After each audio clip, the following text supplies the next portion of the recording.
All right, good afternoon. Welcome to Midday Live. We're streaming worldwide via internet on 3news.com, and also get interactive with us as always on our social media platforms, Twitter, Instagram, and Facebook. My name is Solis Rose Corte. Coming up in the bulletin this afternoon.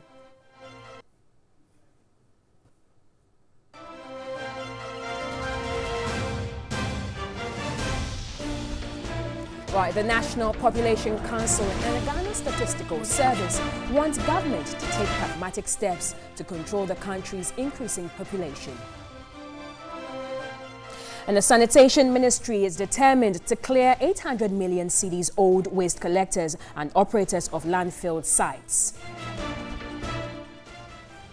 On the foreign front, Nigeria to negotiate the release of 110 abducted schoolgirls from Dapchi rather than use force.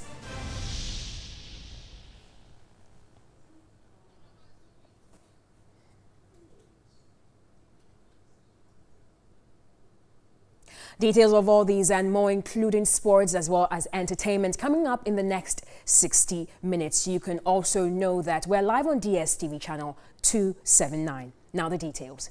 Government's indebtedness to waste collectors and operators of landfill sites in the country is running into 800 million Ghana cedis. Now the situation has led to operational challenges, especially at the Oti landfill site in Kumasi. Minister of Sanitation and Water Resources Kofi Ada has been speaking to our reporter Ibrahim Abubakar on government's plans to improve sanitation management in Ghana. Are we doing or have we done to ensure that we clear these debts? Well, we have submitted the debts to the Minister of Finance, and we're waiting for the Minister of Finance to release the money to us so that we can pay off part of it. But it's a huge debt. The debt in the sanitation subsector is not just about the landfill sites alone. We also owe them for even the sweeping and the collection and the transporting of the waste.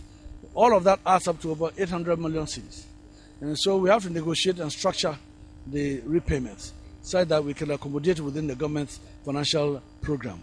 Minister of Finance is not sitting there with all the money in the world. It's constrained by what it has to do with roads, with education, with health, and many other areas. And our area is so critical because it's a priority agenda of government. And the negotiations are ongoing. And submissions have been made to the Minister of Finance, as I said. We're hoping that we'll be able to get the releases very soon to pay, if not all of it, at least part of it up front and negotiate the repayment over a period of time. Looking at the debt and the kind of lack of commitment towards the sector, would you say this sector have been neglected? Well, I wouldn't say that we've neglected it, because now, as you speak, it's a priority sector for the government, especially for the president. And we've neglected it for many years, and the problem has grown so huge that addressing the problem in the shortest possible time is not possible at all. So we are doing our best under a strategic roadmap to address this matter in the manner that the president wants us to have. As a sanitation minister, how do you want to see the country in the next 4 or 5 years? Well, I want to see a very clean country. I want to see a country that's managing its waste very well in the manner in which it's being handled in different parts of the country. I want to see a country in which any waste that we generate, you and I, we're able to dispose of it properly. We sort it in our houses, in our workplaces, and that the service providers are able to convey that waste and send it where it belongs. And government will have to invest what it needs to invest in to ensure that the people are protected. Right. Thank you very much. I've been engaging with the Minister of Sanitation, Mr.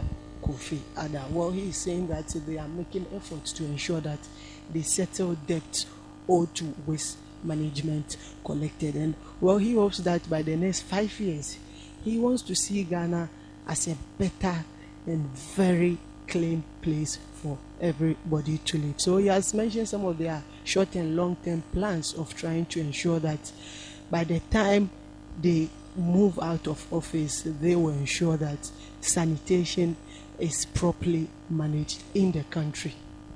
Ibrahim Abubakar, TV3 News, Dompoase. And let's do some other stories. And traders occupying areas next to the Nima residence of the President, Nana Addo Dankwa Akufo-Addo, say they are ready to vacate the area by the deadline. Now, the traders allege that custodians of the land have accused a private developer of conniving with officials from the Flagstaff House to take the land. Traders occupying the land engage in different activities to earn a living. These include carpentry, auto mechanics, hairdressing, mining, chop bar, among others. Some claim they have occupied the land for 3 decades, which they pay tenant fees to the landowner. However, national security officials last month asked all the traders to vacate the area by March 15 due to security threats their existence in the area could pose to the president. They have been compensated, but the traders accused their leaders of shortchanging them. The news team were told each occupant received 10,000 cedis, but they received between 1,000 and 6,000 cedis, whilst others received nothing. That's all. Others don't want their compensation packages made public. The leadership, however, declined to comment on the matter. When the news team visited the area Monday morning, some traders were preparing to leave.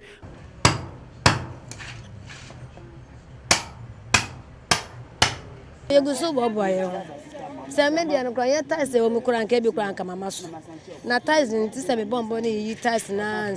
just as the news team was preparing to leave the scene, a middle-aged woman approached the team and showed us a document about the land in question. Site plan. She explained the land belongs to her late grandmother, who leased it out to a real estate developer 19 years ago over a 50-year period. She accused the developer of conniving with officials from Flagstaff House to forcibly take over the land without informing the Alodia owners. 19 years, Onya she was here. Sika otua and when training in I assassin Yantom Mawe. Yantom, hey, and this assassin Rahona woman that lay so. Not another Bible, I saw Bible was assassin, now assassin Yawamudiano, Sebia, their Abenitino, and then yeah. She said although the family supports the eviction of the occupants, they must have knowledge of any deal between the developer and Flagstaff House over the land. The area is likely to face mass demolition after the Thursday, March 15 deadline elapsed. From sanitation, let's do some issues regarding the population. The National Population Council and the Ghana Statistical Service wants government to take pragmatic steps to control the country's rising population. The Executive Director of the National Population Council and the Chief Statistician at the Statistical Service maintain Ghana must go beyond using family planning as the primary birth control measure. They spoke on New Day. They are indeed blessings. Right. But when you have 10 children and you have 2 balls of kinky and some of them cannot get to eat, are you... Somebody will say, we'll mash the kinky. You mash the kinky too, it's not just enough. Right. And some of them cannot go to school. You can't afford to pay their fees. Right. And even in the night, you have problems finding them sleeping places. And if they are out of the house, you are happy. Because the man is there with the wife, sometimes they have to make love. Right. With all these children, some of them are of age, still staying with their parents.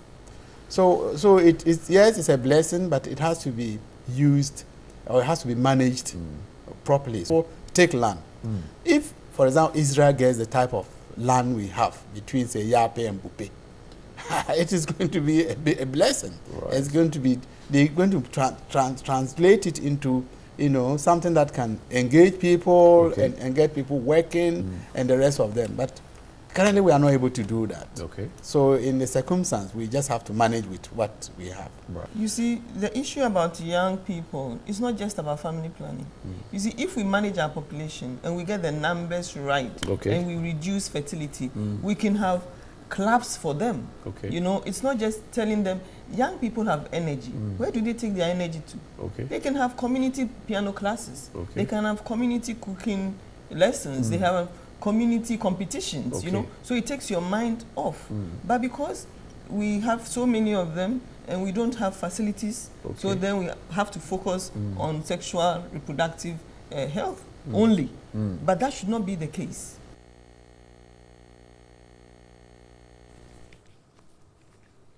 Now let's move on and do some other stories. And the Bulk Oil Storage and Transportation Board has described the recent allegations by the Chamber of Petroleum Consumers (COPEC) as untrue and a total display of ignorance. Now COPEC is alleging that Bost has caused a financial loss to the state by selling 1.8 million barrels of oil to BB Energy. Now, the head of the Fuel Trade, Albert Mante, said that the decision of refining product did not involve Bost, but Tor and BB Energy. Duncan, I'm going to make an assertion that we sold the product discounted by $2 per barrel. I want to put it on record that it is not out of place in the commodity market to give discounts. He mentioned again that 1.8 million barrels of product have been sold out. The product that came to Bost, of course, Tor facilities on the 2nd February 2017. When the product came in, there was a credit period of 90 days. It is 3 months. So it means that March, April, May, the product should be settled. The decision that was made to sell the product is somewhere September. So it means that we couldn't pay for the product up to September because the product was locked because we had technical issue. When the product was sold in September, BB Energy, of course, because we are traders, a lot of people come to express interest in products. When you bring products into your tanks, always the reference point for pricing is Rotterdam. That is what we use as a company. And that is what most, about 99% of Ghanaian traders use. The product is in Ghana. So if they are shipping the product back, they will incur cost to do that. So giving them discount is not out of place. Now, in other news, the Chief Justice, Justice Sophia Akuffo, has stated that the cardinal attributes of policing have moved from physical stature to the attributes of a good ethical and moral character, excellent interpersonal relations, problem-solving and conflict resolution. Now, Chief Justice Sophia Akuffo said these when she addressed the opening of an International Association of Women Police Board of Directors meeting in Accra. As crime and criminal activity gets more sophisticated the world over, so is the need for sophisticated pragmatic approaches to policing strategies to address the global challenge.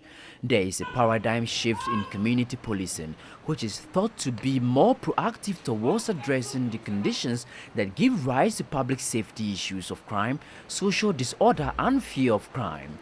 Addressing the International Association of Women Police Board of Directors meeting in Accra, the Chief Justice Sophia Akuffo said there is the need to move from physical stature as a prerequisite for recruitment.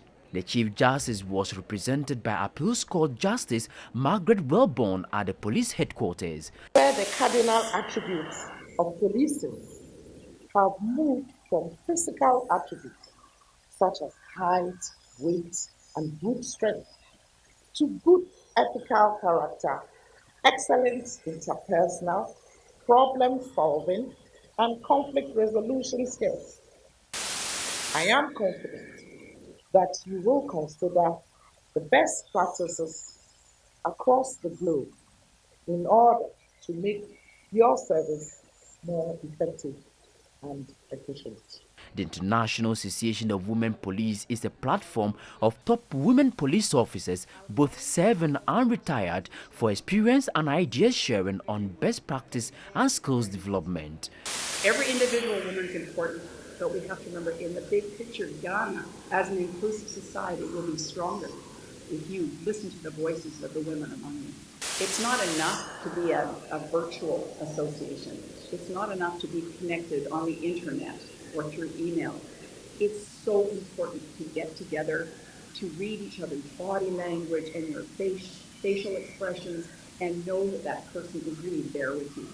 The Inspector General of Police, David Asante Apietu, in a speech read for him by the Director General of Police Welfare, COP Prosper Kwame Agbo, acknowledged the role police women play in overall policing. The enormous contribution of our women in policing cannot be underestimated. It is worth noting that by joining the association and attending their annual training conferences, personnel from the Ghana Police Service have benefited enormously from the training offered by the well-renowned professionals and resource persons, and this has impacted positively on their performance on the job. President of the Ghanaian Women Police Association, COP Beatrice Vibzanziri, hoped for an improved contribution of women in policing. The Police Ladies Association works towards providing a conducive working environment for its female staff, among others, and therefore places a lot of importance on the annual training conferences of the IAWP, which its members first started attending in the year 2005. The International Association of Women Police Board of Directors meeting has a Ghanaian ACP Patience Ashokokwe as a member and was holding the first ever meeting in Ghana after 102 years of its existence. Now, from one security agency to another, but with respect to housing, Vice President Dr. Mahmoud Bawumia has inaugurated a total of 23 housing blocks containing 368 housing units for the Ghana Navy at Tema New Town. The 156 million Ghana Cedi Naval Barracks is the first major accommodation for the service. Work on the housing project commenced in 2014 as part of the construction of the Security Service Housing Project Phase 2. The newly built naval barracks located at Tema New Town has 23 blocks, a sporting facility and a playground for children. 368 naval personnel and their families will benefit from the first major accommodation project. The flag officer commanding the Eastern Naval Command, Rear Admiral Kofi Fiado, recounted the challenges of accommodation for the Navy, which had constantly affected operations. For many years, the Navy in particular has been bedeviled with acute accommodation challenges. Among all the services of the Ghana Armed Forces, the Navy is the only service without established barracks. With the exception of some few buildings put up to accommodate personnel in the two commands, personnel of the Navy are scattered in various Army and Air Force barracks, with majority living in civil hiring, with its attendant administrative and operational challenges. Defense Minister Dominic Nitihu promised to complete all outstanding projects for the naval commands. The commission of this project will serve as a great relief to the ministry and to the Ghana Armed Forces, particularly the Navy. Let me state that this government is determined to complete all outstanding projects that we have come to meet. This project is one of the projects we came to meet. The Vice President, Dr. Mahmoud Bawumia, hinted of plans to refurbish old barracks and build new ones across the country as part of the Security Services Housing Project Phase 3. We will very soon roll out the National Barracks Regeneration Program that will invest in the rehabilitation and upgrading of their living quarters across the country. This commissioning will happen in about 2 weeks in Tema. The completion of this project that we are commissioning today is another step in the overall development and modernization of facilities for the Ghana Armed Forces. He added the government is also committed to resource the Navy to fight crimes at sea. You're still watching Midday Live from the News Hub here at Adesanwe in Accra. We'll be right back with more news updates after this. Do stay.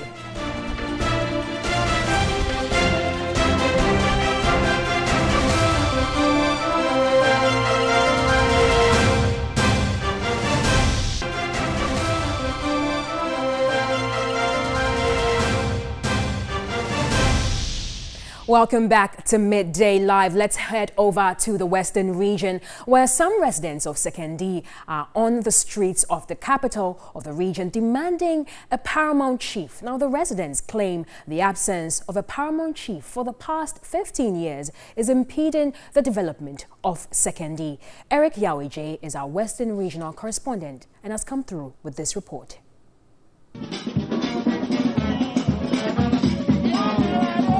See around me are residents of Sekondi. Now, they are demanding for a paramount chief for the traditional area. They say that for the past 50 years, the town has been without a spiritual head. And according to them, this is impacting on the development of Sekondi. I have with me one of the organizers of today's demonstration, and I'm going to find out from her exactly the demand of this procession is. Exactly what are you demanding for? We are demanding for a paramount chief in Sekondi. That's all. We don't want anything. We want our chief. That's all. So, what do you want to achieve with this demonstration? We want to have a chief as simple as ABC. We don't need anything. All that we want is a paramount chief. A town without a chief is just a useless town. The children are getting rotten, no employment. When anybody comes, they go to another place. They leave us behind as if we are nobody. And this town has produced important people. So how certain are you that this demonstration will indeed give you a chief? We are just drumming into their minds or heads that we need a chief. All that we need is nothing but a chief. If you don't give us a chief, we will continue demonstrating. That has been the concern of one of the leading members of today's demonstration.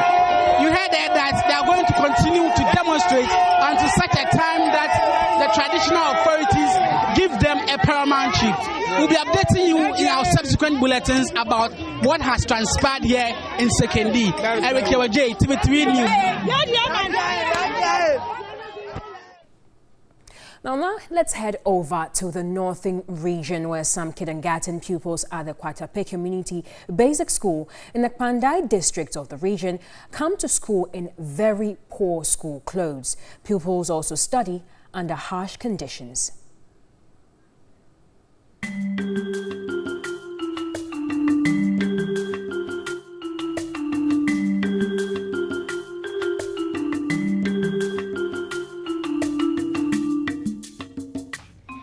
It's a Monday morning at the Kwatape Community School.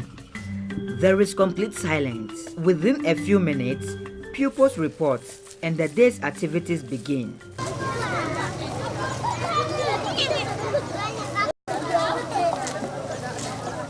Pupils are poorly clothed. Most pupils are not in school uniforms nor have footwears. Some kindergarten pupils are almost naked.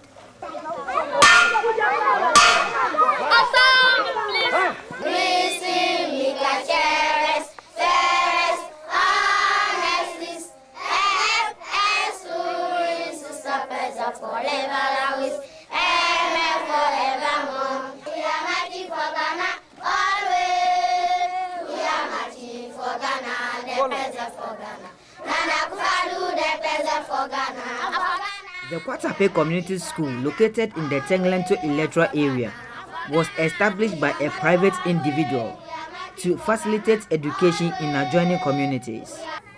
2 classrooms accommodate class 1 to 5 pupils. Lessons are controlled by the weather. And then one is bigger than other. Unless we use and then the microscope is bigger than microscope. Clap for her. When you go to those who come first get chair to sit on. We all have animals in our very. You don't have chalk. You don't have anything to work with. So how do you run the school? That is, we the teachers, we can carry the students to farm. When they farm, they will get some money and they will use to buy chalk, and they will continue teaching them in the school there. Teaching and learning materials are inadequate. Pupils write on the floor.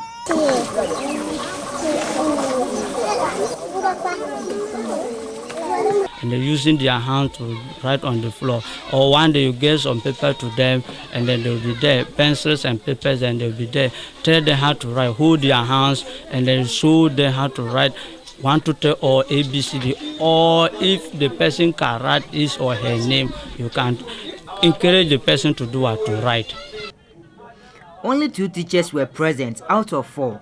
Kindergarten pupils sit under a mango tree. Teachers rotate, and it is a free for all when teachers are absent.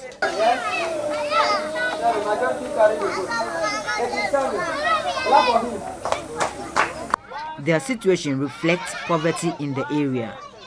Pupils attend school on empty stomach. The community is making efforts to get the school absorbed by government. The KC Assembly will write the letter to them, and then they said the letters have yet do what? Accept. So we are waiting to see if they will accept to. But first we wrote for our school to be annexed to Tengleton DA Primary, and then we sent to the education office, and then but they have yet give us feedback. We are waiting to see.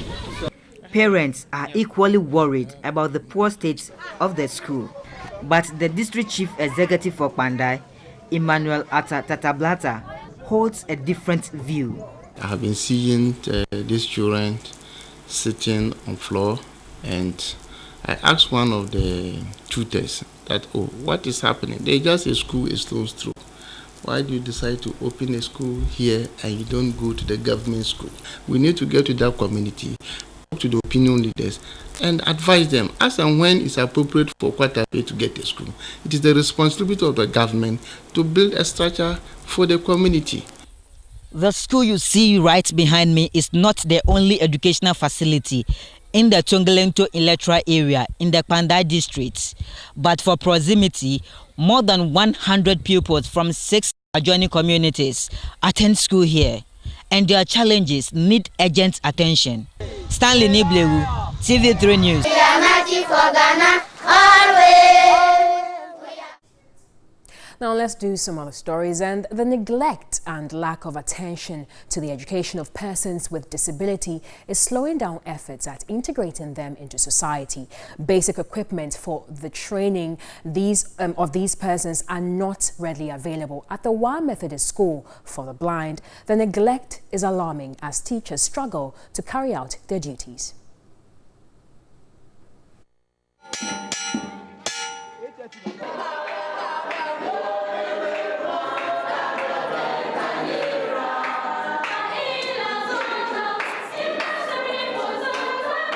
Like terms. What are they doing? It is a difficult life, one that is not normal. They are at a disadvantage, but many have landed here. Some can partially see, while others are totally blind.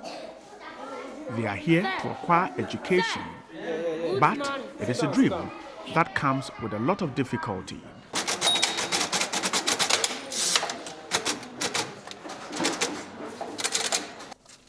The children are disadvantaged. The kindergarten classes are worse off. This is what they have. I'm trying to move it around, quite a difficult one. That's not all. They have this one here. This is what we call the swing or the seesaw, if you want to call it that. Not in a very good shape, but this is what they have. But hey, the dangerous of them all, the most dangerous, is this slide here. This is what you see, metal, with a huge hole in here. Kids are supposed to sit on this and slide down. But certainly, this is not an ideal situation. They simply can't use it. And you can see that for days, months, and perhaps years, it has never been used. The playground tells a tale of neglect. In fact, nothing for them to play with. We really struggle. There's a time they need just to go out like the sighted children, just to play with things like seesaw. The instruments that the sighted people have as KG, but we don't, none is here. In fact, we struggle. The school has not even given thought to getting the playground fixed due to the challenges with funding for other equally important activities. Imagine the person cannot feed, no money to feed such children, then what about their comfortability? So we are still pleading that the government should come into the aid of these disabled people, so that at least they are part of the community, they are part of the society. They can also feel that they are being loved, so that their life can go on, because some of them complete. For instance, there's a woman there who completed there and she has come back to teach. Hundreds of these young ones live on this compound. What will enable them develop themselves is not there. As they cannot see, without the materials, they will not know the real subject. Even though they will know what you are teaching, but they always want to have the feel of the object that, or the real thing that you the teacher wants the children to grab. And without the materials, they will be doubting. Problems in the classrooms also curtail academic work. Teachers speak of great worry. They are special children who need special attention, but that special attention is not forthcoming. In fact, parents have even neglected their own. Over 200 children left in conditions that can retard their development. And so, though they are ready to contribute their quota to developing Ghana, certain conditions threaten their development.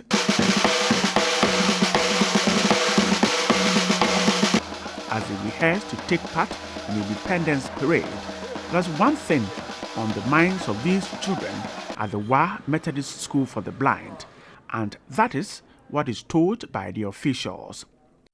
I also inquired how the various assemblies where these children are coming from, because they are coming from all over the country. Some are from Upper East, and the districts, the various district assemblies that support these disabled children in the various districts, the common fund that comes in the name of these disabled people, persons, they call their parents and then they give the monies to them, and they don't give any money. As soon as they put the children in the car and they come, that ends it. So sometimes provisions like soap, like toothpaste and other things becomes difficult for them. Though lucky they find themselves here, school officials say this should not be the end to supporting the disadvantaged. Effort to support unfortunate ones should be increased.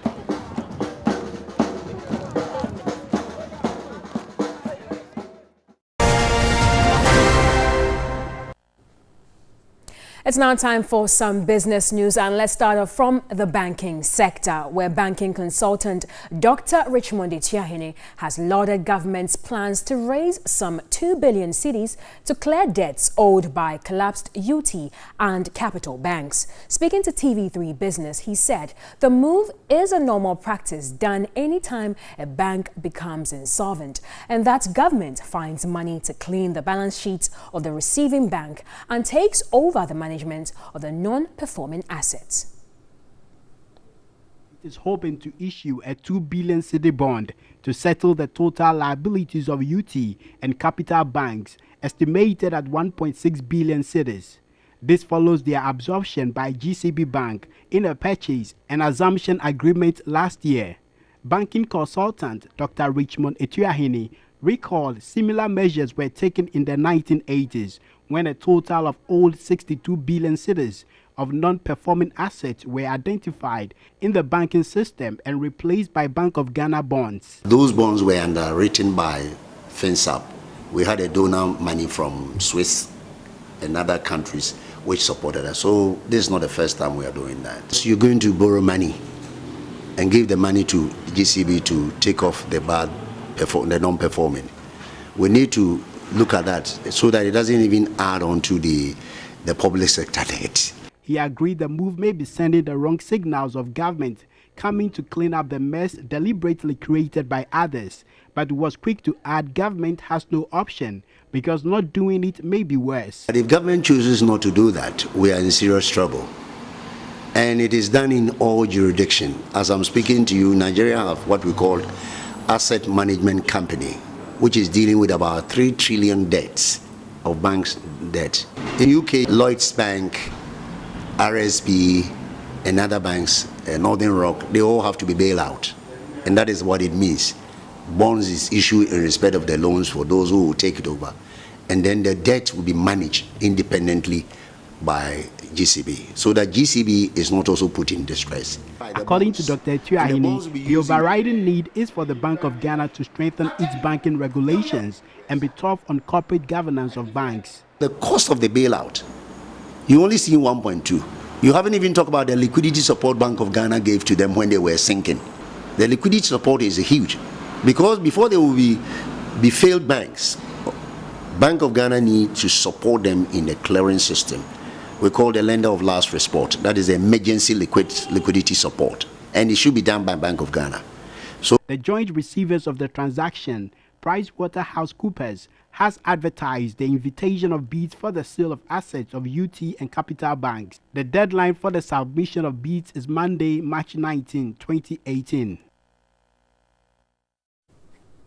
Now, also in business this afternoon, currency analyst Edinam Nyatepe has raised concerns about the continuous measuring of the strength of the cedi against the dollar within the policy space. She's advising government to consider measuring the strength of the cedi against other trading currencies such as the euro and the pound sterling to know the true strength of the cedi. The ICE dollar index, which measures the dollar against a basket of 6 other currencies, fell nearly 10% in 2017. That's the biggest annual decline since 2003, when the US dollar fell almost 15%.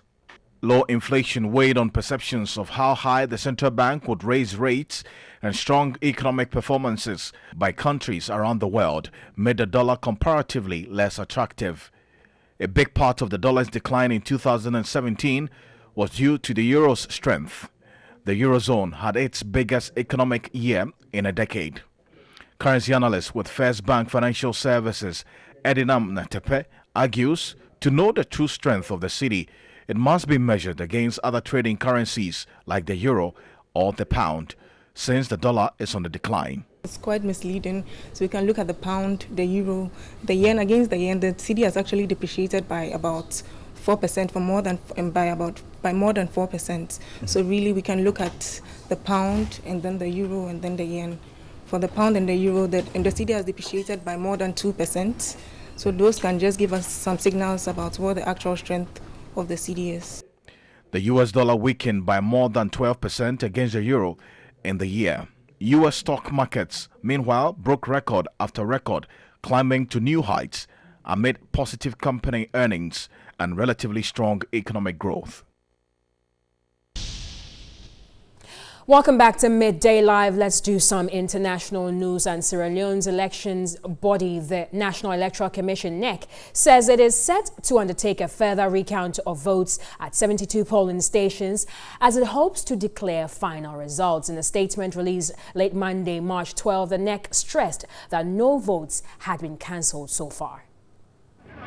Since Sierra Leoneans voted on March 7 for various positions in the country, the president, the members of parliament and district chairpersons and councillors were still waiting on NEC, the National Electoral Commission, to announce the final result. So far, we've received only 75% of the total votes cast so far. When the 25% was announced, All People's Congress, the ruling government, was leading the main opposition, Sierra Leone People's Party. And the same day, another 25% was announced, totaling it to 50%. The gap was closing in.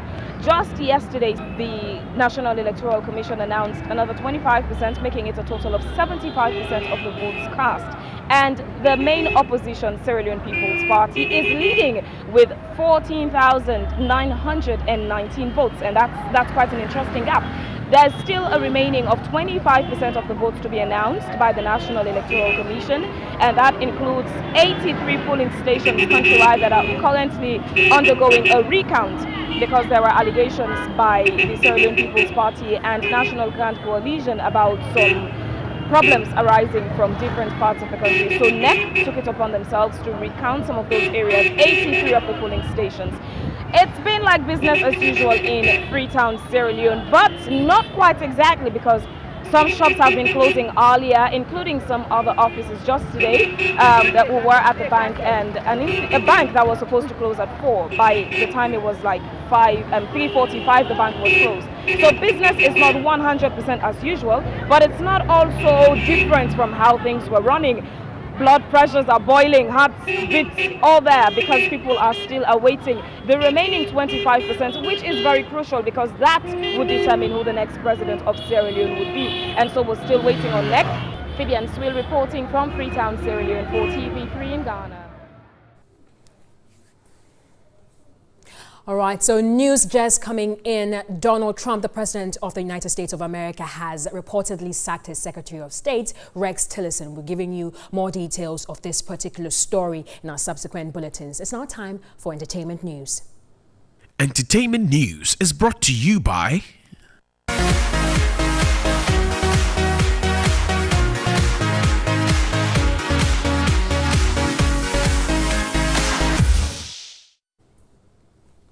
Welcome back. And now it's 4 years since the murder of Kwalkese's manager, Fenwick Okyere. The perpetrators have still not been apprehended, raising questions as to whether or not they ever would be apprehended. For his artist, Kwalkese, it's been 4 years of sadness and doubt. Fenwick Okyere was murdered by unknown assailants on March 13, 2014 at his Manette Gardens residence. The death of the artist manager startled many, with the family calling for immediate investigations. The forensic unit of the Ghana Police Service investigated the incident, picking up popular artist manager Lawrence Nanesiama Hansen, aka Bulldog, as a suspect. Suspect Bulldog was on January 2018 discharged and acquitted by an Accra District Court over the alleged murder. The court, presided over by Mr. Wolanyoko Tuku, held that when the matter was called in court, prosecution and complainant in the matter were not in court. According to the judge at the court's last sitting, prosecution was conspicuously absent, adding he had no option than to discharge Bulldog. March 13 marks exactly 4 years after Fenwick's murder, with the family and industry players wondering why his killers have still not been apprehended. Remembering his late manager, rapper Kwalkese, in a Facebook post noted he is filled with sadness and doubt after 4 years of Fenwick's demise. The musician is still hoping the killers of his manager, friend and brother Fenwick will one day be found and made to face the law.